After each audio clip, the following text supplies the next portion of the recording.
সৰ্বশক্তিমান হোৱা।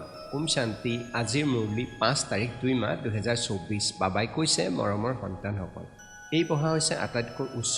ইয়াক উপাৰ্জনৰ উৎস বুলি কোৱা হয়।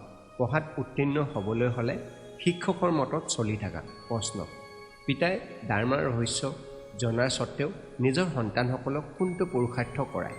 উত্তৰ: বাবাই জানে যে কৰ্ম অনুসৰিহে সকলো সন্তান সত্ত্বপ্ৰধান হ'ব, কিন্তু সন্তানসকলৰ দ্বাৰা সদায় এইটো পুৰুষাৰ্থ কৰায় যে সন্তানসকল এনেকৈ পুৰুষাৰ্থ কৰা যাতে শাস্তি খাবলগীয়া নহয়।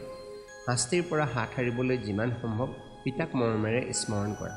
চলোতে ফিৰোতে উঠোতে বহুতে স্মৃতিত থাকা, তেতিয়া বহুত আনন্দিত হৈ থাকিব।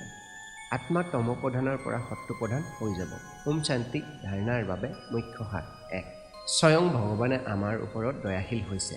তেওঁ আমাক পঢ়াই আছে, এইটো নিচাত থাকিব লাগে। পঢ়া হৈছে উপাৰ্জনৰ উৎস, সেইকাৰণে ক্ষতি কৰিব নালাগে। 2. অপাৰ আনন্দৰ অনুভৱ কৰিব লাগে আৰু কৰাব লাগে। চলোতে ফুৰোতে দেহী অভিমানী হৈ পিতাৰ স্মৃতিত থাকি আত্মাক নিশ্চয় সত্ত্বপ্ৰধান কৰি তুলিব লাগে। বৰদান: সময় অনুসৰি প্ৰতিটো শক্তিৰ অনুভৱ বাস্তৱ স্বৰূপত কৰোঁতা মাষ্টৰ সৰ্বশক্তিমান হোৱা। শ্লোগান: বুদ্ধিত যিমানে ঈশ্বৰীয় নিচা, কৰ্মত সিমানেই নম্ৰতা থাকক। ওম শান্তি।